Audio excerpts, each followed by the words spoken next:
Muy buenos días, hermanos. Seguimos escuchando a San Juan en esta primera carta y en el Evangelio, en este tercer día de enero, en el que la Iglesia nos invita a reflexionar precisamente sobre el santísimo nombre de Jesús. ¿Por qué la Iglesia sitúa en esta fecha esta fiesta? Muy sencillo, porque los judíos tienen la tradición de a los 8 días de nacidos, llevar el niño al templo, circuncidarlo e imponerle el nombre. Y son los 8 días desde la Navidad, ¿sí? Entonces, hoy la Iglesia nos invita a que pensemos en ese nombre de Jesús, el Dios con nosotros, el Emmanuel, o el nombre como tal, que significa Dios salva. Ese pleno significado que tiene que alcanzar una relevancia especial para nosotros. Es decir, no es simplemente una titularidad, una forma de referirnos a la otra persona, en este caso a la segunda persona de la Trinidad, sino es algo que nos afecta directamente, porque el nombre de Jesús tiene significado para nosotros, más que para Él mismo, porque Él viene a salvarnos a nosotros. De tal manera que Él alcanza su identidad precisamente cuando nosotros abrimos nuestro corazón a aceptar esa salvación que Él viene a ofrecernos. De ahí la importancia también de esta celebración y de este nombre tan particular. En la primera carta, San Juan, como viene haciendo estos días pasados, nos va insistiendo mucho en el contraste que hay entre la santidad y el pecado. La vida de santidad es la vida de perfección, la vida buena, la vida plena y la vida de pecado. Y cómo son totalmente contradictorias. Es decir, no se puede combinar las dos cosas. No podemos hacer un sucedáneo, un mixto. Y en este sentido yo les invito a que primero nos cuestionemos nosotros, tomemos conciencia plena de que el pecado nos aparta de la gracia, definitivamente. Es decir, la va bloqueando el pecado venial, la termina por anular el pecado mortal. A mí me sorprende, no dejo de sorprenderme, la verdad, por muchas veces que uno lo contempla, a tanta gente que te dicen no creer en Dios, no practicar la religión, y sin embargo decir, pero es buena gente.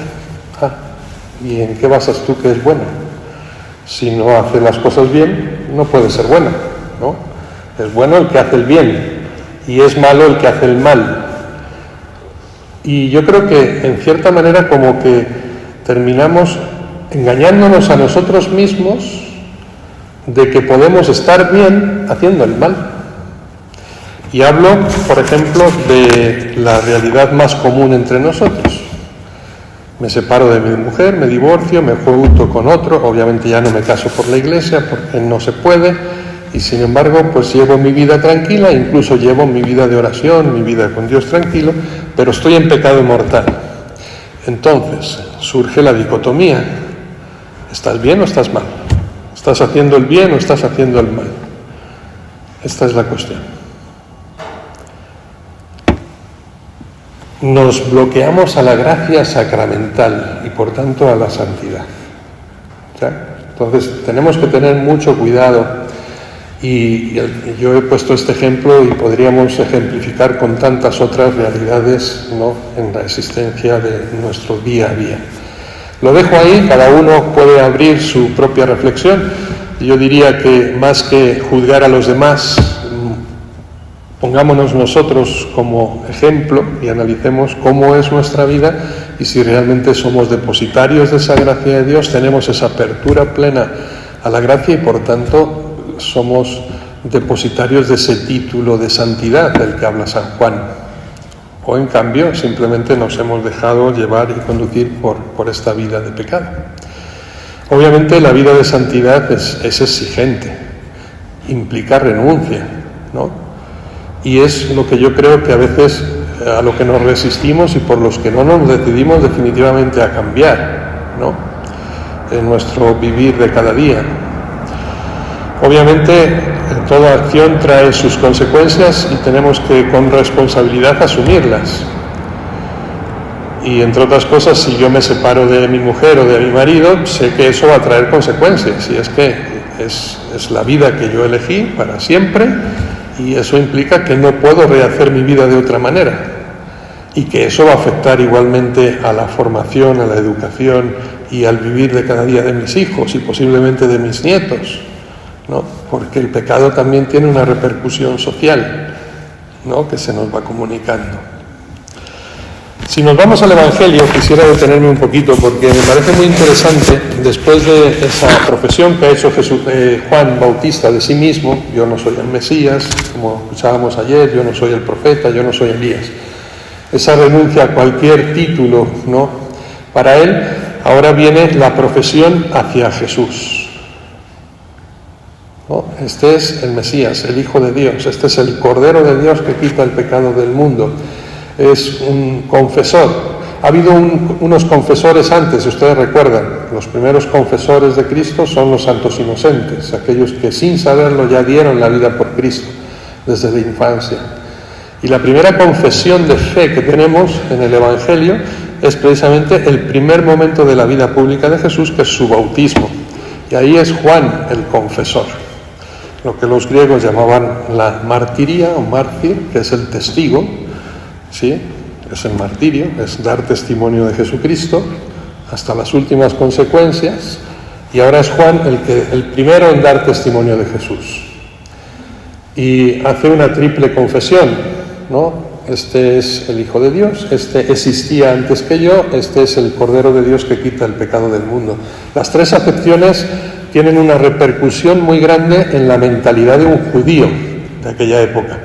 Quizá a nosotros no nos llama tanto la atención porque no conocemos el Antiguo Testamento, no es nuestra tradición. Ahora, para el judío, esos tres títulos, esa triple confesión de Juan, implicaba mucho. Era el señalamiento de la llegada definitiva del Mesías en medio de nosotros. Desde Egipto, recuerden, el cordero, esa figura del cordero, representaba, ¿no?, la ofrenda, la inmolación, el sacrificio.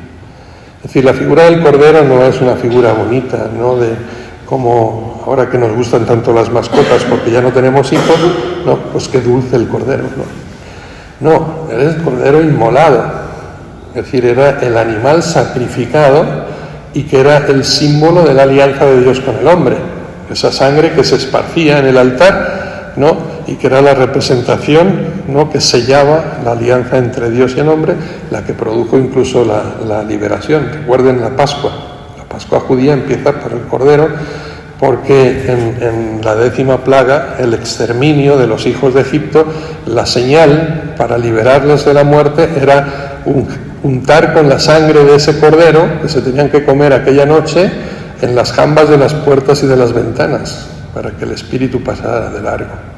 Y desde ahí el cordero fue el símbolo de esa inmolación, de ese sacrificio ofrecido a Dios. Y ahora Jesús dice: yo no quiero sacrificios ni ofrenda, pero me has dado un cuerpo, ¿ya? Yo me hago la víctima por ustedes. Es Él el que se sacrifica por nuestra liberación, por nuestro perdón, el que quita el pecado del mundo. Y lo podemos unir a la primera carta. Es decir, Él ha venido a liberarnos. Hay un pasaje en los Hechos de los Apóstoles, en el capítulo 19, muy curioso. San Pablo, cuando llega a la comunidad de Éfeso, después de haber estado en Corinto, les hace una pregunta a aquellos que ya eran la primera comunidad cristiana de Éfeso. ¿Ustedes han recibido el Espíritu Santo? ¿Han sido bautizados en el Espíritu Santo? Y curiosamente aquella comunidad, recuerdan que dijo: ni siquiera hemos oído hablar del Espíritu Santo. ¿Y entonces qué bautismo han recibido? El bautismo de Juan. Es curioso, porque hay una diferencia entre el bautismo de agua que Juan hacía y el bautismo del Espíritu, ¿no? Juan mismo lo dice en el Evangelio: Él les bautizará en Espíritu Santo. Muy distinto. El bautismo de Juan era un bautismo de conversión. Es decir, implicaba un voluntarismo de la persona. La gente acudía a Juan al Jordán y en ese signo de sumergirse en el agua era como una voluntad propia de querer cambiar de vida, de querer apartarse del mal, pero en el fondo el mal no te dejaba, porque el espíritu no estaba presente. Es decir, la verdadera liberación viene con el Espíritu Santo. La gracia del Espíritu Santo que viene sobre ti en el bautismo ya de Cristo y nos quita el pecado original, de tal manera que es como un nuevo renacimiento, ¿sí?, sin pecado. El bautismo de agua no te quita la falta original y por tanto sigues manchado. Hay una voluntad, una exigencia que tú te vas imponiendo a ti mismo para vencer al mal a fuerza de bien, pero es una lucha permanente, mientras que aquí, en esa lucha, contamos con la fuerza del Espíritu Santo. Esa es la diferencia radical. Hay tres, digamos, efectos que produce el bautismo cristiano en el alma. A mí me gusta cuando hago los bautizos, ¿no?, hablar de esto, y me doy cuenta del grave desconocimiento que hay por parte de la gente. Ni los padres ni los padrinos saben, ¿no? Cuando dice, a ver, ¿qué produce en ti el bautismo? Pues frío, porque el agua está fría, le dicen, ¿no? No, te quita el pecado original, te hace hijo de Dios y miembro de la Iglesia. ¿Sí? Inconscientemente, porque es un bebé, y yo admiro, ¿no?, el bautismo de los niños, digamos que tiene la contraparte de que al no tener tu conciencia, en ese momento tú no aprendes realmente todo lo que está sucediendo en ti. Por eso está el papá, están los padrinos, están los padres para enseñarte ese camino de la fe que estás recibiendo ya en el momento del bautismo, ¿no? Ese perdón absoluto de tus faltas, esa filiación divina, es decir, nos convertimos en herederos del reino, de otra manera no. ¿Sí? Cuidado, de otra manera no. Somos herederos del reino de los cielos, porque Dios nos ha hecho hijos suyos y por tanto herederos. Y nos hace miembros de una comunidad de fe, que es la Iglesia, lo que llamamos la Iglesia. La Iglesia no tiene otra razón de ser sino precisamente los hermanos en la fe, los peregrinos en la fe, hacia la santidad. Este sería el concepto de la familia eclesial. Como digo, creo que es importante, hoy yo me cuestiono muchas veces, ¿por qué cada vez la gente se bautiza menos? Y algo muy curioso, cuando me toca celebrar los bautizos y les hago este cuestionamiento a la gente, o cuando te viene ya un niño de 3, 4 años, o incluso de 6, de 7, o incluso a veces cuando ya se va a casar y te dice, es que yo no estoy bautizado. Y ahora sí te quieres bautizar porque te vas a casar, porque es un requisito para, pero no porque hayas entendido lo que implica el bautismo, porque quieras ser creyente. ¿Sí? Entonces hay una carencia muy fuerte que yo me hago un señalamiento propio, se la hago a ustedes, los creyentes, porque yo creo que en el fondo nos ha faltado lo que Juan hizo, dar testimonio de nuestra fe, para que los demás nos imiten. Entonces ahí también hay un engaño de conciencia por parte de muchos papás que dicen no, que incluso tiene su propio engaño el postulado, porque te dicen no, es que como creemos que el bautismo es tan importante, es mejor que cuando él crezca tome su propia decisión. Es porque es importante que no se lo das. Pues debería ser al revés, porque es muy importante es que se lo debes de dar cuanto antes, ¿no? Y yo siempre les digo, hay muchas cosas importantes en la vida, pero tú a tu hijo cuando nació no le preguntas, no esperaste a decir, a ver qué nombre te gusta tener, le pusiste el que a ti te gustó. Ni esperas a que crezca para enseñarle a hablar, le enseñaste tu propia lengua. Y yo digo, a lo mejor quería aprender alemán o inglés en vez de castellano. Y le diste una nacionalidad mexicana cuando a lo mejor él quería ser estadounidense. Es decir, nosotros no le preguntamos a nuestro hijo cuando nace nada de lo esencial de la vida, le damos lo mejor que nosotros tenemos, lo nuestro. Digo, ¿por qué la fe no? Y ahí viene el engaño del demonio, ¿no? Que nos busca, incluso de manera supuestamente justificada, apartar de la gracia de Dios. Y mucha gente cae en este engaño, y cada vez es más generalizado. Incluso fíjense cómo el argumento es contradictorio en sí mismo, porque incluso pretende justificarse de que yo no le doy el bautismo. En el fondo es porque no vives tu fe. No te engañes. Tú no crees en Dios. Tú no pones en práctica tu vida de fe, tu religión, y por tanto no la crees importante y no se la vas a dar a tu hijo. Que él decida después lo que quiera hacer. Si al final lo va a hacer, aunque se lo des. Espera que crezca un poquito y vas a ver cómo ya no tienes dominio sobre sus decisiones. Entre otras cosas porque no las has educado bien, ¿sí? Con un testimonio, un ejemplo de vida a imitar, y por tanto él hará su vida, porque no tiene un modelo a quien seguir. Este es el trasfondo de nuestra sociedad de hoy. Por tanto, ahí está, creo, esta reflexión importante, la diferencia entre el bautismo de agua y el bautismo en el Espíritu, el bautismo de Juan y el bautismo de Jesús. Mucha gente hoy viene a bautizarse por puro rito, por pura tradición, y lo único que reciben es bautismo de agua, porque al no haber fe, el Espíritu no llega. ¿Sí? Y necesitará después un momento de conversión. Cuidado, con eso digo que no sea válido el bautizo. El bautizo es totalmente válido, te quita el pecado, te hace hijo de Dios y te hace miembro de la Iglesia. Pero es como el matrimonio. Si tú no tienes fe, por mucho que te cases en la Iglesia, eso no te da una gracia especial. El matrimonio es válido, el bautizo es válido, la confirmación es válida, igual que el que comulga en pecado mortal. La comunión la recibe, pero ¿recibe el cuerpo de Cristo? No, no es alimento de salvación, sino alimento de condenación por el sacrilegio que supone. Es decir, hacemos un acto de simulación, estamos fingiendo, estamos pretendiendo engañar incluso a Dios. ¿Quién nos creemos?